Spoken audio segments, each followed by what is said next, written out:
está complejo. Bueno, vamos a hacer, ahorita voy a empezar ya la clase, ¿no? Y sí, Leila, ni la voy a grabar. Para el que tenga dudas, la voy a subir a Moodle, que todavía no termino de diseñar esta cosa. Es que de hecho me detuvo el diseño de toda la clase virtual porque con eso que me cruzaron la información que iba a ser presencial, sí me movieron duro lo que tenía planeado. Pero también estoy a favor de lo presencial, ¿eh? No crean que estoy en contra de eso. Creo que ya es hora de que empecemos y sí necesitamos regresar a presencial. Pero va a ser muy complejo. Sí, sí, ya se dieron cuenta, ¿no? Que no está tan sencillo. Sobre todo por los aforos, pues si permitieran al 100% yo no veo problema, pero porque estamos en verde, pero no creo que se quieran aventar esa. Sí, Rebeca. Apenas es que no había visto que nos llegó un correo, pero mis compañeros están avisando que vamos a tener tutoría, o sea, vamos a hablar con nuestra tutora acerca de esto, de qué va a pasar. Ah, muy bien. Ok, muy bien, muy bien. Muy bien.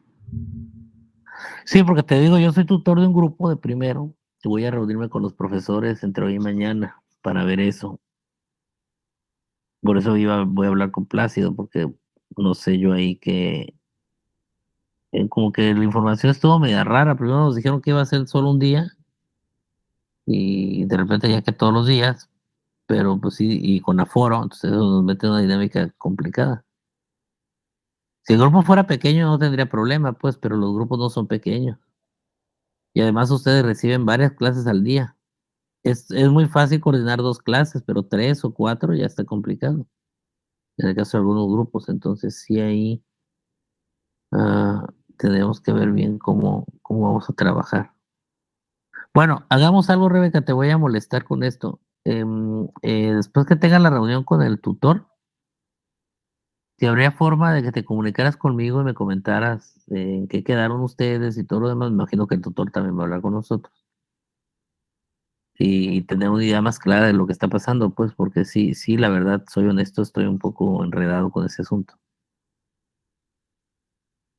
Sí, de hecho todos los maestros me han dicho lo mismo.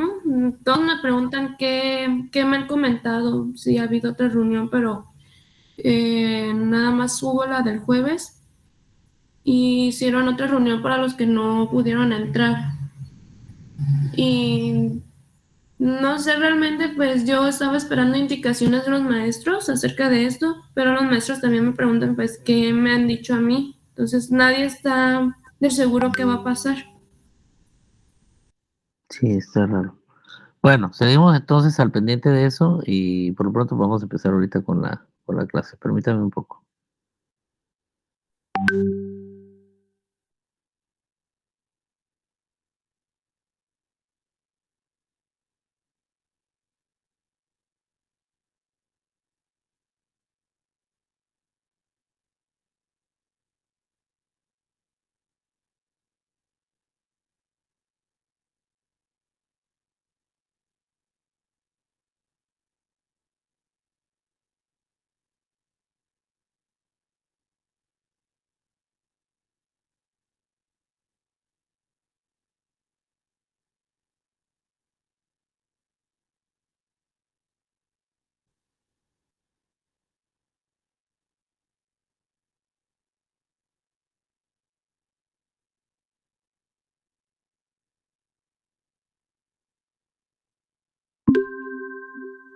Bien, empezamos a grabar la clase y empieza la clase como tal.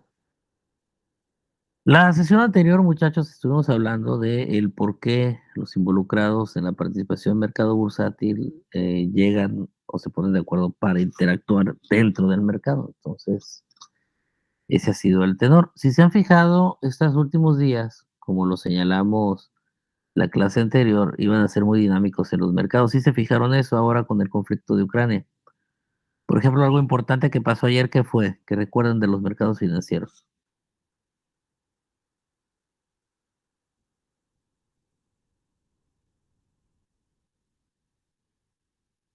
¿Qué le pasó al rublo el día de ayer? El rublo es la moneda rusa.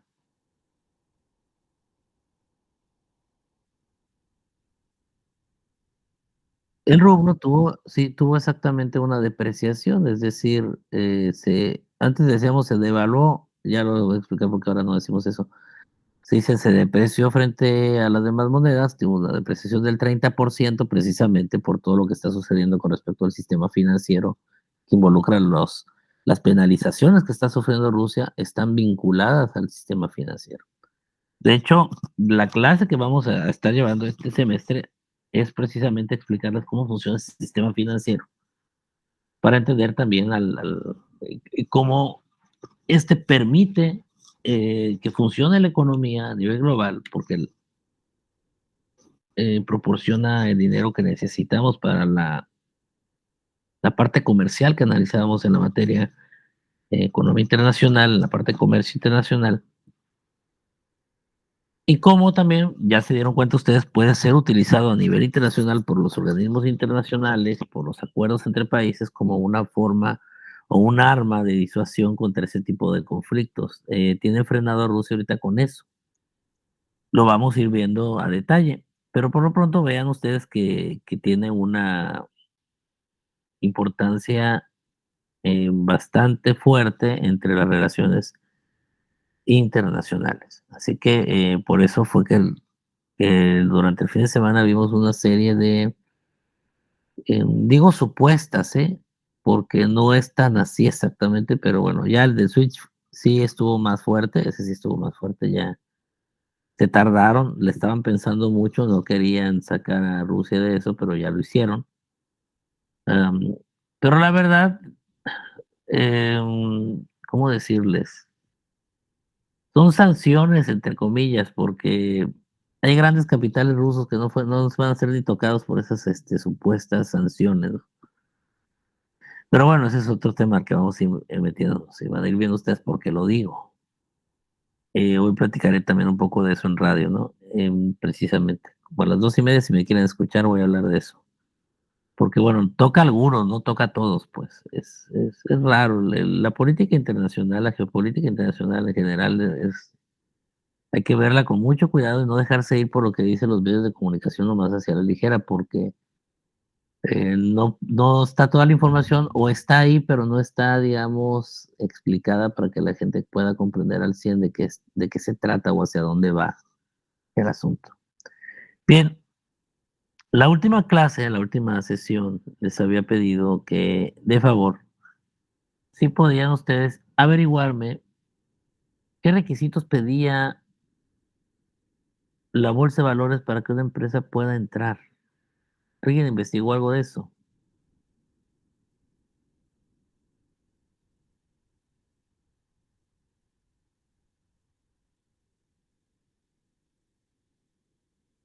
Yo, pero no estoy segura si lo que encontré es correcto. A ver, Rebeca.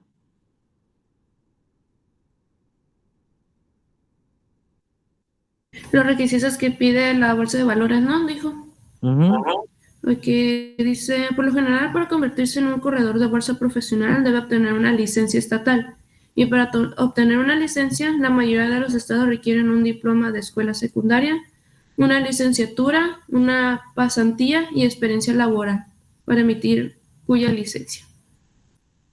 Ok, ¿alguien tiene más información? ¿Entraron al sitio de la Comisión Nacional Bancaria?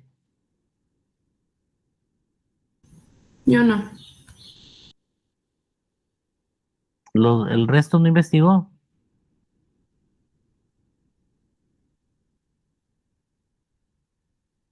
Bueno, vamos a hacer algo, porque esa era la tarea. No se la estoy pidiendo para entregar, pero se va a pedir para entregar, entonces tienen que tenerla para que no anden corriendo.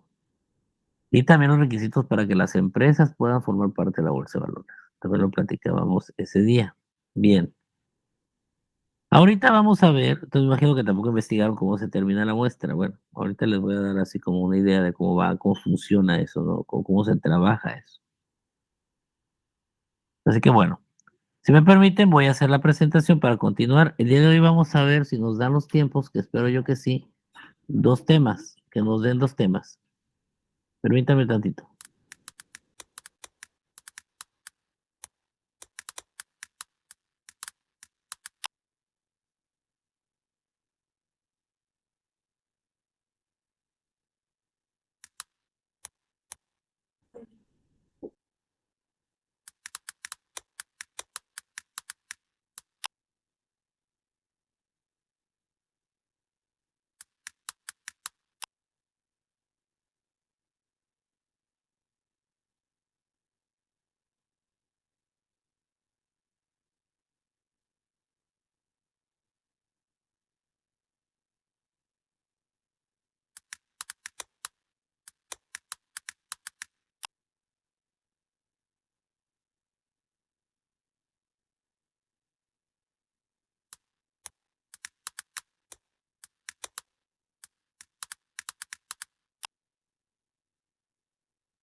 Muchachos, estoy teniendo problemas porque fíjense que en esta cuenta con la universidad no puedo compartir el Keynote, que es donde tengo la presentación. No sé si es porque estoy grabando, no sé a qué se deba, pero no puedo mostrarles la, o sea, no sé por qué no me permite. Y así no voy a poder explicarles con la presentación. Yo creo que vamos de momento, Legan, y vamos a tener que salirnos de la grabación. Voy a salirme de aquí, les mando otra liga para entrar por la otra cuenta donde puedo compartir la presentación. No le hallo y ya tengo rato batallándole aquí. No sé qué sea, tengo que preguntar a soporte porque les digo que normalmente no uso la de la uni.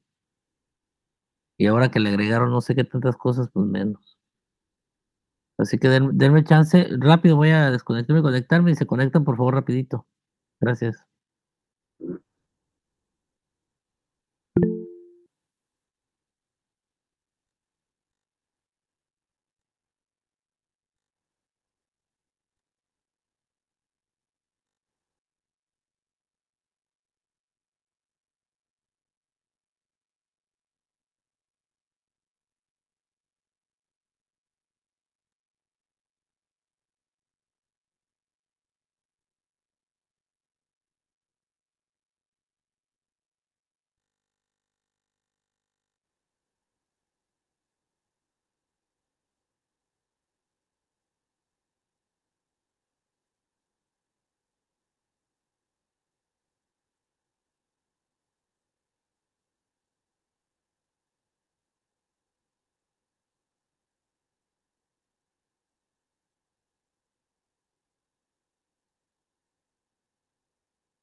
Muchachos, una disculpa porque ese son el tipo de cosas pues que también sería bueno evitar ya con las clases presenciales. Parece que aquí ya quedó. ¿Sí ven ustedes la presentación? Sí, profe. Ok, gracias, Elena. Es que si no sé qué le pasa a este tipo de cosas. Te digo, es mejor si lo presencial, pero vamos a ver cómo nos coordinamos. Rápido, entrando al tema, nos hemos quedado justo en este punto, ¿no? Permítanme. ¿Profe va a poder grabar la clase o no? ¿Grabarla? Sí, como la estaba grabando en la llamada pasada. No, aquí no, porque tuve que entrar a mi cuenta para poder proyectar. Tuve que entrar a mi cuenta y yo no tengo para grabar. Este, sí, déjame el día de hoy averiguar qué pasó, porque no sé qué pasó en la cuenta de la uni y por qué no podía hacer esto que estoy haciendo ahorita. Y ya mañana espero poder estar grabando. No sé por qué no me dejaba, pues no me dejaba entrar ahí. Bien. Así que tomen mucha atención. Va a ser breve, bueno, es la explicación porque ya ahorita ya se nos comió el tiempo con eso. Pero bueno, vamos al tema. Estuvimos viendo durante la semana entonces, ¿se acuerdan ustedes la última clase? La caída constante en la bolsa de valores, cómo estuvo cayéndose los valores a nivel internacional en los distintos lugares. Vimos algunos, les proyecté por ahí algunas de las principales bolsas, sobre todo el día posterior a la invasión de Ucrania por parte de Rusia y cómo los mercados respondieron rápidamente. Les mostré también cómo, por ejemplo, el indicador VIX, que es el que mide, es un indicador en Chicago que mide concretamente la volatilidad de los mercados financieros, está relacionado eh, con el Standard Poor's 500 de Estados Unidos y tiene una relación inversamente proporcional. Ya les decía que cuando el Standard Poor's 500 va muy bien, cuando tiene un número positivo, normalmente el VIX va hacia abajo porque quiere decir que la volatilidad está controlada. Cuando ese mercado, que es uno de los mercados más representativos, porque tiene 500 de las firmas más importantes del sector económico de Estados Unidos, tiene un comportamiento negativo, inmediatamente se ve reflejado en el VIX, que es el de la volatilidad. Ese apúntenlo bien porque es importantísimo tenerlo vigilado siempre. El de volatilidad le va a dar los niveles. Alcanzó hasta 35 ese día, creo que fue jueves, y estaba en 30. La última vez que lo vi estaba como en 30. No es una volatilidad muy alta. Hay que esperar a ver qué pasa esta semana porque todavía las cosas siguen un poco turbias ahí. Y bueno, vamos viendo cómo se van comportando. Ahorita lo que les voy a mostrar es cómo se determinan esos indicadores, ese numerito que ustedes ven ahí, que decía positivo, negativo, verde, rojo, de dónde sale, cómo lo calculan, eh, qué interpretación le puedo dar, para qué me sirve ese indicador y por qué es tan importante a nivel internacional. Y por qué, por ejemplo, como el individuo que está ahí en la imagen que ven ahí, se rasca la cabeza mientras ve e intenta interpretar qué es lo que pasa, por ejemplo, porque de repente nos topamos con escenarios como el que tiene él enfrente, que muchos de los indicadores están en -1, -2, -80,89 y hay dos o tres que están en +50. Entonces, bueno, ¿por qué? O por qué dentro de la misma bolsa de valores, por ejemplo, la de México, podríamos tener un indicador, un IPC, un índice de precios y cotizaciones negativo, pero de repente veo las acciones, por ejemplo, en el sector fibras, o el propio indicador INVEX y está positivo mientras el otro está negativo. Entonces necesitamos entender por qué pasa eso. Bien, vamos a determinar entonces a interpretar este indicador bursátil. En México el indicador cada país tiene un indicador, digamos, emblemático. Por ejemplo, bueno, si usted es profe, pero en Estados Unidos hay 4, 5, sí. Pero siempre hay uno que es más emblemático que otro. Por ejemplo, les hablo ahorita del Standard Poor's 500 y el Dow Jones en el caso de Estados Unidos. Aunque hay otros que ahorita vamos a ver. El caso de México son dos. Es el IPC, que es el por excelencia, el índice de precios y cotizaciones de la Bolsa de Valores de México. Y el otro es el índice de México, que es el INVEX, que es el industrial. Son esos dos. Bien. Permítame, creo que entró alguien más.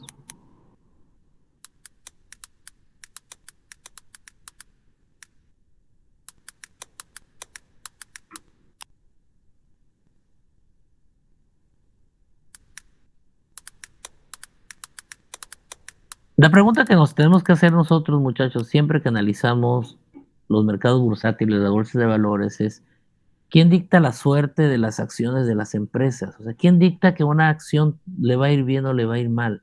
¿Quién dicta que Amazon tenga hoy números positivos y Facebook negativos? O sea, o Meta ahora, ¿no? Que ya ven que cambió el nombre. ¿Quién dicta esa suerte? Es una pregunta que yo les hago. ¿Quién dicta la suerte de una acción? El mercado. El mercado. No, no, como estoy en presentación completa no veo el nombre. ¿Me pueden dar el nombre y ya luego hablar, por favor? Yo, por favor, Orlando. Orlando, sí supuse. Bien, Orlando. El mercado. ¿Pero quién es el mercado, Orlando? O sea, Pues, ¿qué componente del mercado dicta la suerte de una acción? pues la demanda, ¿no? Exacto, exacto. Como en cualquier mercado, lo que dicta la suerte en este caso el producto sería la acción, es la demanda. Esa demanda, como hablamos en términos nosotros, de mercado a nivel macro, es la demanda agregada por acciones, o la demanda por acciones. Eso dicta su suerte, ¿no? ¿Qué quiere decir esto, Orlando? ¿Por qué crees tú que preferiría la gente las acciones de una empresa con respecto a otra? Por el retorno del rendimiento que a futuro, pues que les puede dar. Ok, por su... Entonces podemos decir, Orlando, que lo hace la persona porque ella supone que el retorno o el rendimiento que va a tener por esa acción, o sea, en dividendos, supongo yo que lo piensas así, o bien porque la va a poder vender más caras, es precisamente porque calcula que va a ser mayor, ¿verdad? Supongo. ¿A Sí. eso te refieres? Bien. ¿Y en qué se basa para hacer esa suposición?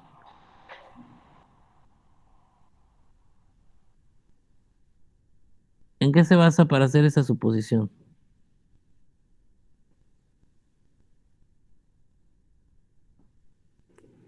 Lo mencionamos las clases anteriores, Orlando. ¿Qué datos puedo tomar yo para decir, parece que le va a ir bien o parece que le va a ir mal? Hay dos fuentes de información.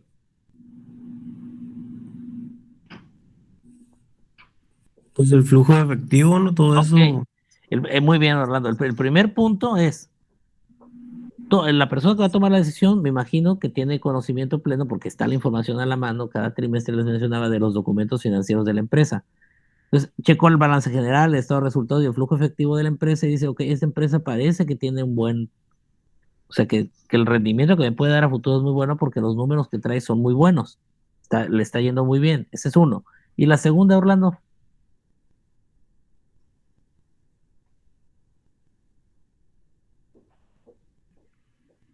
¿De dónde Pues sacarías esa información?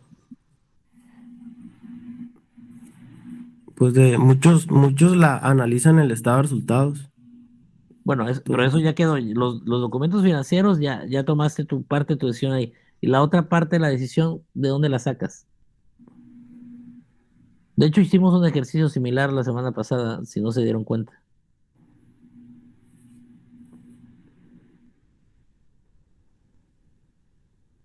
La otra fuente de información para toma de decisiones, Orlando, se llama entorno, el entorno económico. ¿Y cómo lo voy a verificar? Las noticias, lo que está pasando en política, lo que está pasando en economía a nivel internacional, inclusive lo que pasa a nivel cultural, religioso, porque todo está vinculado. ¿De acuerdo? Sí. Entonces, para tomar tu decisión necesitas dos cosas, la información financiera de la empresa o de las empresas involucradas y dos, ¿qué está pasando en los mercados? no solo en el mercado bursátil, sino los demás mercados, porque todos están relacionados. Les voy a mostrar aquí precisamente esta clase que les estoy dando ahorita de todos estos temas, es porque quiero que entiendan cómo están relacionados y cómo es que la información de ese entorno me permite también tomar decisiones. O sea, no solo tomo la información de la empresa, no es un asunto solo micro, sino también estamos hablando de una empresa que trabaja en un mercado con otras empresas, por lo tanto el entorno también juega para la toma de decisiones. Así que todo eso que hicimos la clase anterior de revisar qué pasaba en los mercados, qué pasó con la guerra, qué opinó Biden, qué opinó, algo tan ridículo como que pudiera parecer, que como lo que dice Putin, por ejemplo, tuvo una revelación reveló algo esta semana que a todo el mundo los puso un poco histéricos. Sí oyeron ustedes, ¿no? Después de las sanciones, ¿qué dijo Putin? ¿Sí recuerdan o no? Sobre las armas nucleares. Activó el sistema de defensa DEFCOM, le llaman ellos, que es la alerta máxima de la militar rusa, que también lo tiene Estados Unidos, pero en el lenguaje traducido está diciendo, quiero que alisten todo el arsenal que tenemos, incluido el nuclear. Eso es lo que dijo. Claro, hay que ser obvios que está bloqueando un poco para que le bajen a las sanciones, pues es una amenaza. Queda claro eso, ¿no? Que es una amenaza velada. Pero es una forma también de la retórica política para jugar. Todo eso mueve los mercados. Así que hay que estar atentos porque cualquier opinión, es más, hoy día cualquier tweet, no sé si recuerdan con Trump que tuiteaba cada rato, a veces los tweets de Trump tumbaban la bolsa de valores porque decía cada barbaridad que los inversionistas se asustaban, entonces entraban en pánico. En México también ha pasado con López Obrador, de repente dice cosas que hace que los mercados se pongan nerviosos. Y entonces por eso caen. Vamos a ir explicando cómo es por qué sucede, ¿no? Bueno, vamos a tener algunos conceptos básicos que vamos a mencionar ahorita. El primer hecho se le llama, muchachos, al precio de salida de la acción. Es con el precio con el que sale la acción. Cuando se da la apertura del mercado, por ejemplo, hoy en la mañana, bueno, el precio con el que arranca una acción, el que sea, es su precio de salida y se llama primer hecho. Cuando escuchen ustedes se habla del primer hecho, están hablando de ese precio. Y con el precio que cierra la acción al final del día, cuando cierra la jornada, a las 3 de la tarde, que se cierran las puertas, la bolsa de valores ya se acabó, ese es el último hecho. Se le llama así el precio de cierre de la jornada de las acciones. Van a oír también dos términos, el BAO y el BAN. BAO se refiere al volumen de acciones ofrecidas, es decir, cuántas acciones se ofrecieron en el mercado en la jornada del día de hoy, por ejemplo, cuántas acciones fueron ofrecidas. Y el BAN, no confundirlo con el valor actual neto que sacan ustedes en finanzas, eso es otra cosa. Para la cuestión de los proyectos de inversión, el valor actual neto es otra cosa. Aquí BAN significa volumen de acciones negociadas, porque no es lo mismo ofrecida que negociada. Siempre que hablo en términos del volumen de acciones ofrecidas y negociadas, pongo un ejemplo muy burdo porque es mucho más claro. Es, por ejemplo, cuando van ustedes al mercado y les mandan comprar limones. En el mercado ponen todos los limones en un lugar en exhibición y la gente va y los escoge. Bueno, eso sería como nuestro volumen de acciones ofrecidas. El mercado ofrece las acciones. Y ustedes deciden cuáles, cuáles son las que quieren comprar. Pues no todos los limones que son exhibidos, por decir en términos muy coloquiales, son manoseados o son agarrados. En términos de bolsa de valores le llamaríamos bursatilidad. No todas las acciones tienen la misma bursatilidad. Hay unos que tienen más bursatilidad que otras. Hay otras que no se tocan durante la jornada y hay unos que tienen mucha bursatilidad. Es decir, que se están comprando y vendiendo constantemente durante la mañana. Esas de mayor bursatilidad, pues son las que nos sirven porque son las más demandadas y digamos las más atractivas, pueden ser normalmente las más importantes. De ahí que podamos nosotros derivar luego el índice, ¿no? Pero de momento ya sabemos entonces que las acciones se muestran en la bolsa, quién va a demandarlas o no está determinado por la demanda, o sea, la gente que quiera tenerlas, y esa decisión la va a tomar con base a dos cosas: la información financiera de la empresa, las noticias que hay referente al sector donde está la empresa y de la propia empresa, y las noticias del entorno que le permiten de alguna manera a la persona o al que quiere ser tenedor de la acción tomar una decisión si la quiere o no o por cuánto tiempo la quiere, ¿no? Primer hecho, precio de salida, último hecho, el precio de cierre. Cuando hablamos de BAO, son las acciones que se ofrecieron durante el día y las VAN son las negociadas, las que realmente tuvieron bursatilidad o movimiento durante la jornada. Bien, el índice bursátil, en el caso de México, el índice de precios y cotización, quiero aclarar aquí, no confundir con el INPC, porque es algo muy típico que se confunden. El indicador bursátil en México se llama IPC, Índice de Precios y Cotizaciones de la Bolsa de Valores. El INPC es el Índice Nacional de Precios al Consumidor, que es el que calcula INEGI cada mes y que a través del Banco de México INEGI lo da a conocer, pero lo maneja Banco de México INEGI, es el que nos dice cómo está la inflación en general y la inflación subyacente como componente de. Pero ese mide los precios, esa es otra cosa. Entonces la diferencia es en la N. Cuando vean INPC se está refiriendo al de precios al consumidor, concretamente a la medición de la inflación. Aquí hablamos de INPC porque es el índice bursátil de la bolsa, para ver cómo se comportó la bolsa. ¿Y qué hace el IPC? ¿Qué hace un indicador bursátil? Que es como se llame. Sea el índice Nikkei de Japón, o sea el índice Nasdaq, o el IBEX, o el que sea, el que se les ocurra. ¿Qué nos dice? Bueno, este indicador mide movimientos en los precios del mercado accionario, en su forma general para todo el mercado o para ediciones más representativas del mismo. Es decir, nos permite conocer qué tan demandado ha sido el mercado de acciones de manera general, cómo se está comportando, si es de interés para el público y qué ediciones al interior o emisiones al interior están siendo más demandadas para también tener una idea de qué sectores están siendo más dinámicos en la economía durante ese periodo de tiempo. El IPC junto con los otros indicadores, cuando lo tomas tú por un día o por dos, es una información de corte transversal. Ya hemos hablado que cuando les dieron estadística, la información de corte transversal te dice cómo está una situación en un momento dado. Por ejemplo, lo que yo les mostraba, las gráficas que les mostré sobre lo que pasó después de la guerra, es esa información de corte transversal. Viene siendo como cuando le sacan sangre para ver cómo está su salud. Con esa información el doctor puede saber cómo están ahorita, pero no puede saber cómo van a estar dentro de 3 días o cómo estuvieron en 4. Para eso necesita una serie de tiempo. Bien, si alguien quiere hablar.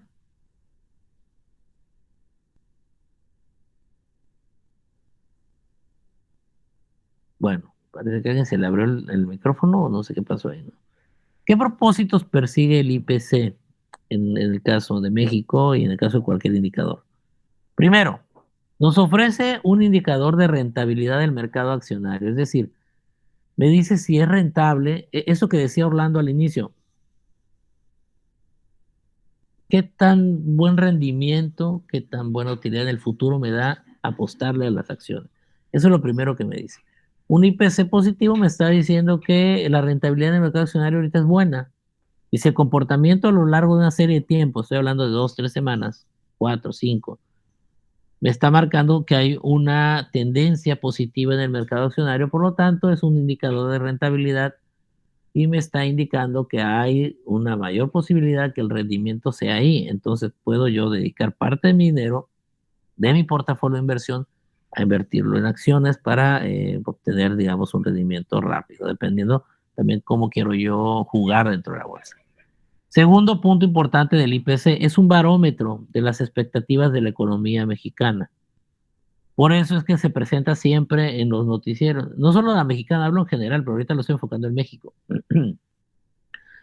Cualquier indicador nos dice cómo está la economía de ese país. Me permite medir la expectativa, qué se espera de eso, qué se espera del mercado. Por ejemplo, cuando, voy a ponerles un ejemplo que no ha sucedido, pero pudiera suceder, que no creo que tiene un porcentaje muy bajo que suceda, pero en caso que sucediera algo así sería el escenario. Supongamos en un mundo muy en el imaginario de alguien, que se aprueba la reforma energética de López Obrador.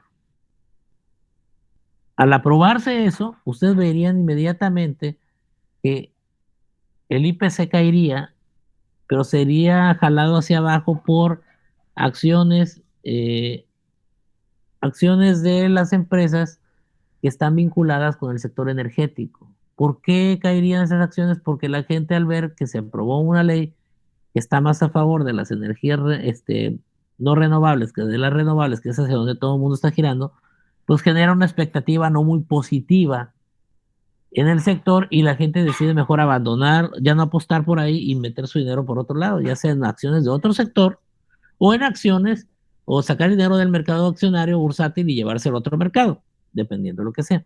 Entonces, bueno, es un barómetro, permite saber qué está pasando. De acuerdo, por eso les decía, siempre tener bien vigilado el indicador, pero el entorno, las noticias, lo que pasa.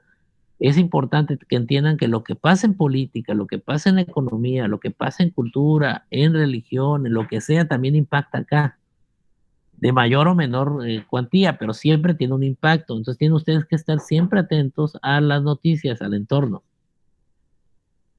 Cuando les digo que los mercados nos hablan, no estoy fantaseando, los mercados nos hablan, los mercados nos dicen qué está pasando. Es más, no solo nos dicen qué está pasando en este momento, nos dicen qué viene o qué intuyen ellos que vienen. Es como si fuera una bola de cristal de alguna forma porque nos va preparando para lo que se viene. Bien. Referencia 3. El tercer propósito del IPC. Referencia para determinar los riesgos del mercado bursátil y de las acciones particulares. Es decir, si es un barómetro de expectativas, también me sirve para poder decidir si me voy a arriesgar o no en el mercado bursátil y en las acciones particulares. Eso dependerá del tipo de jugador que ustedes sean. Me decía un alumno de posgrado, hace días que platicábamos, me decía, profe, pero yo conozco gente que invierte justo cuando nadie está invirtiendo. Bueno, es una postura y es válida. ¿Por qué? Porque en economía decimos algo que es a mayor riesgo, mayor beneficio, lo cual es real, pero también es mayor pérdida, si en caso que no te vaya bien. Pero hay gente que juega así. Si han oído del nombre de George Soros, por ejemplo, George Soros hizo muchísimo dinero cuando la bolsa de valores cae en 2008, 2009 por la crisis de los documentos financieros subprime que estaban anclados en las hipotecas americanas. Cuando se vienen abajo, todo mundo pues salió huyendo de los mercados y entró en pánico y él no, él lo que hizo, él vio una oportunidad ahí. Entonces lo que hizo, muchos lo manejaban que era moralmente reprobable, pues puede ser que moralmente sea reprobable, pero lo que él hizo fue aprovecharse del momento. Compró acciones muy baratas, compró cuestiones inmobiliarias muy baratas, se aprovechó de mucha gente que necesitaba dinero, pues tal vez, pero el tipo tenía el dinero y lo compró. Compró donde cuando nadie estaba comprando, él compró, o sea, agarró todo muy barato. Cuando el mercado se regulariza, porque tenía la esperanza que eso pasara, pues imagínense el dinero que ganó. Cuando eso eh, subió 10, 15 veces el valor de lo que él había adquirido, pues se hizo, o sea, ya era millonario, pues se hizo más millonario. Es un especulador, pero nato.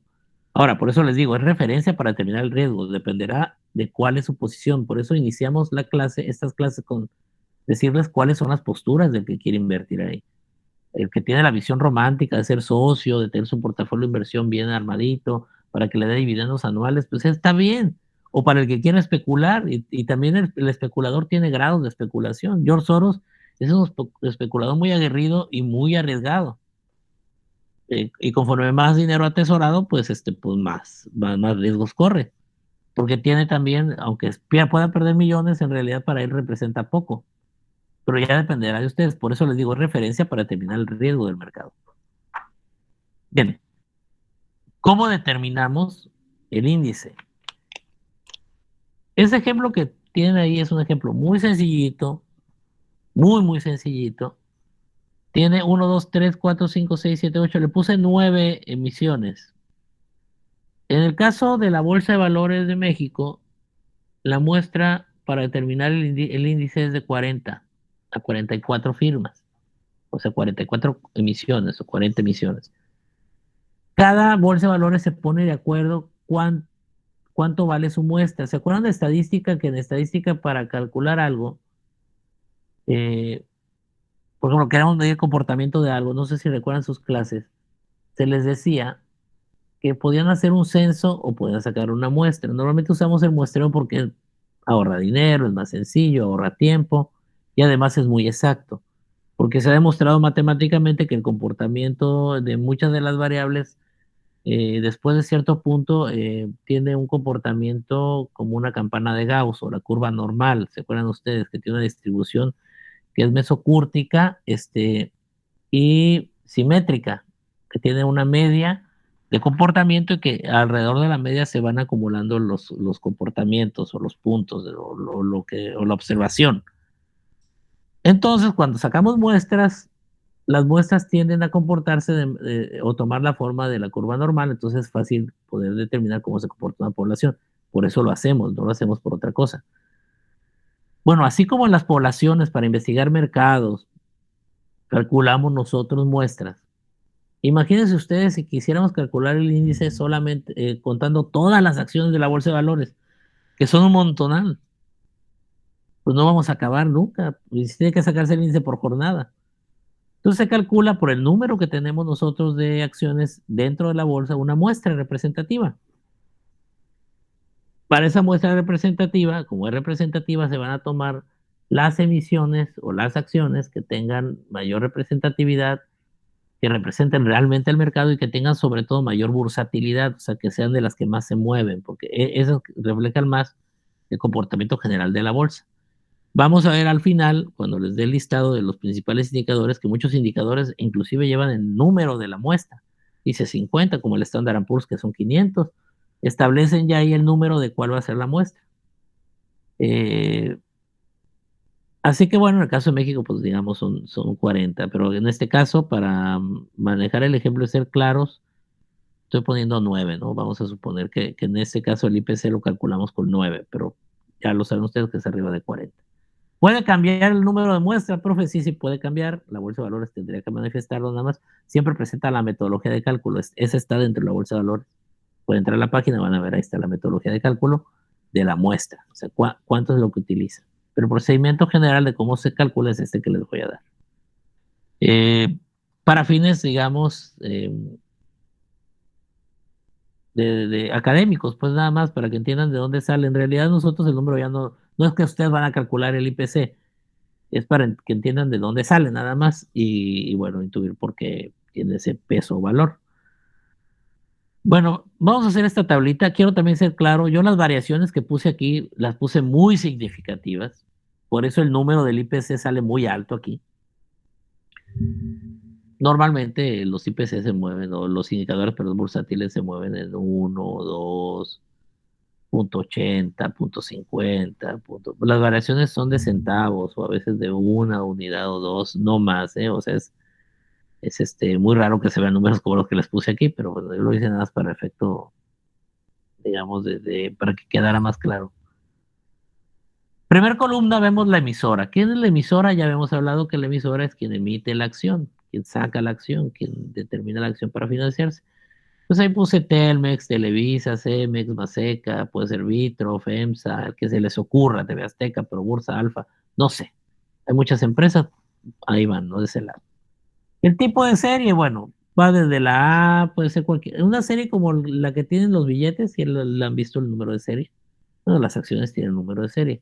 Normalmente, ahí les puse una serie A, ¿no? Pero normalmente las series A no andan por ahí. Porque las series A involucran voz y voto en el consejo de administración de las empresas.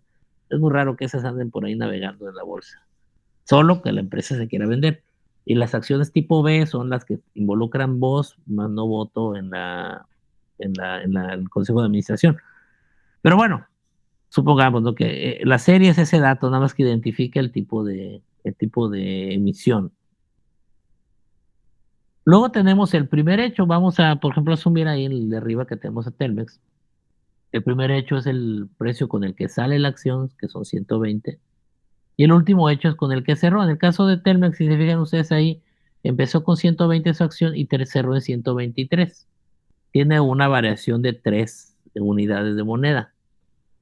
Positivas, porque si se fijan ustedes, subió su valor. En el otro ejemplo, el de Televisa, que pongo abajo, tiene 135 en el primer hecho y luego le pongo en el último hecho 130. En este caso, la variación en moneda es de 5. Pero si se fijan ustedes, el precio disminuyó, no aumentó. Y así, pues sigue todo lo demás, es la misma lógica, ¿no? Se pone la variación en moneda. Luego, La siguiente columna muestra la variación, pero en puntos porcentuales, es decir, cuánto representan esos 3 unidades de moneda del total del valor de la acción, en variación en punto porcentual. ¿Cuánto varió su precio? Pues, y usamos una fórmula que es primer hecho menos último hecho entre el último hecho por 100, y de ahí ya lo calcula uno, ¿no? Así que bueno, sale ahí, es una regla de 3, pues para ser claros, de dónde sale esa variación porcentual, en puntos porcentuales.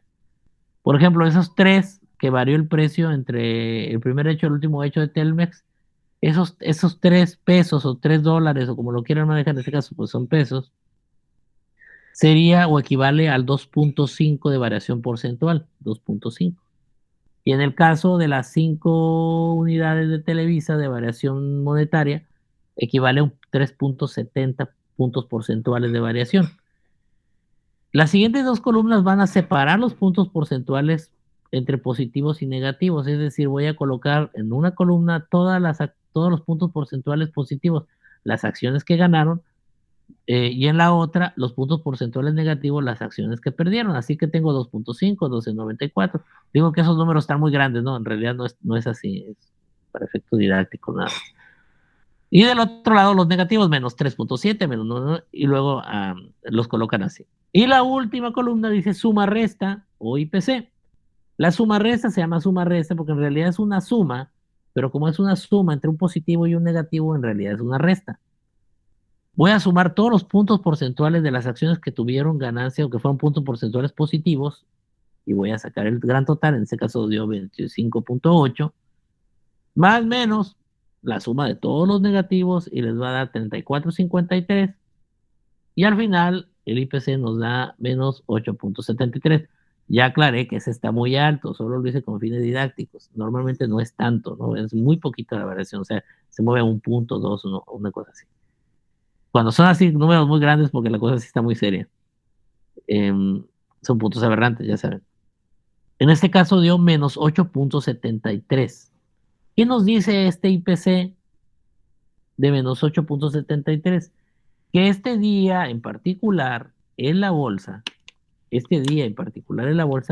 a las acciones en general no les fue muy bien. Tuvimos pérdidas, pues pérdidas en las acciones. En la mayoría de las acciones. No quiere decir que todas las acciones de la bolsa perdieron, sino que la mayoría perdió. Por eso es una muestra. Dice que la mayor parte de las acciones que tuvieron movimiento durante ese día tuvieron pérdida. Seguramente por algo que está sucediendo. Por eso les digo, el entorno es importante porque nos permite entender qué fue lo que pasó o qué fue lo que llevó a que esto pasara. Y se ponen los números en puntos, rating y valor de acciones negociadas, ¿no?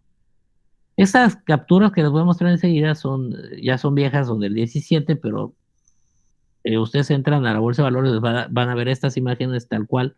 Ahí se presenta siempre el resumen del mercado, así como está ahí. Este lo tomé durante la jornada.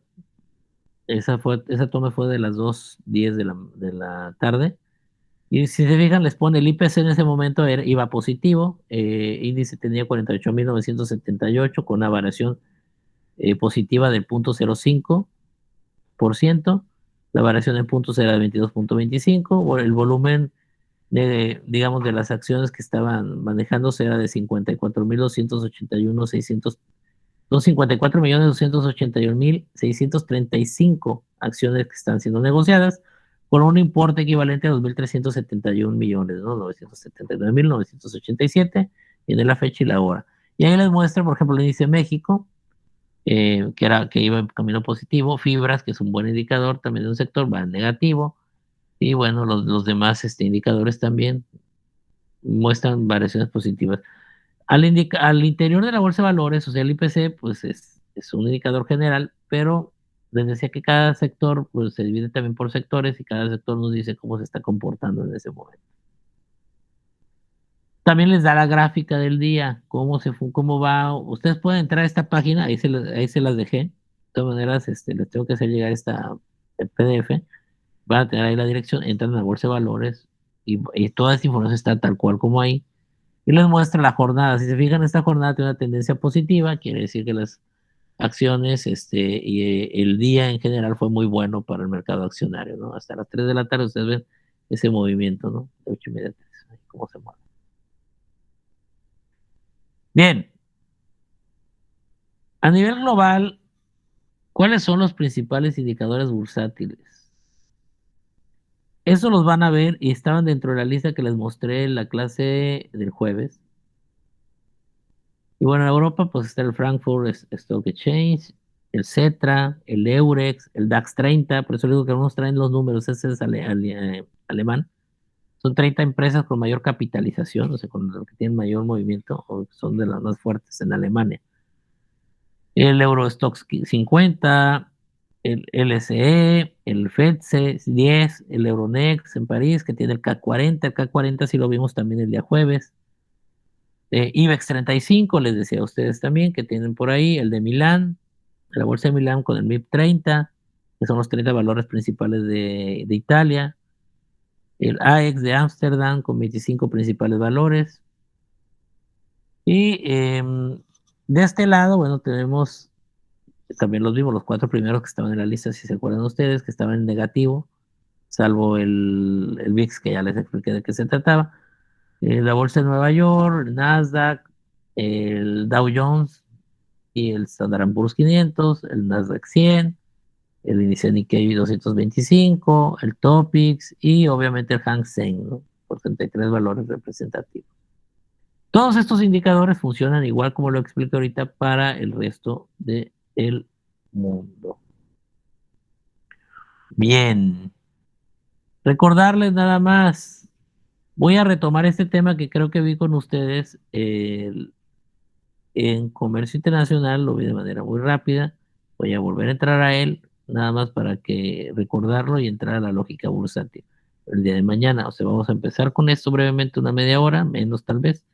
Y la siguiente hora me voy a dedicar ya a que vean por fin, que vean ustedes cómo funciona esto de la lógica bursátil.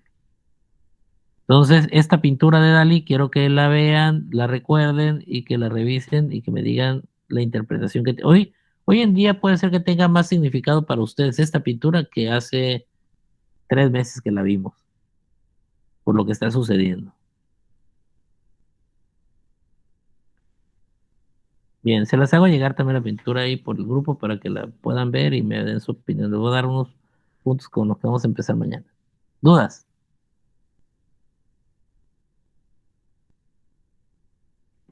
No, ¿Preguntas? maestro. ¿Todo quedó No, claro? ¿Sí les quedó claro?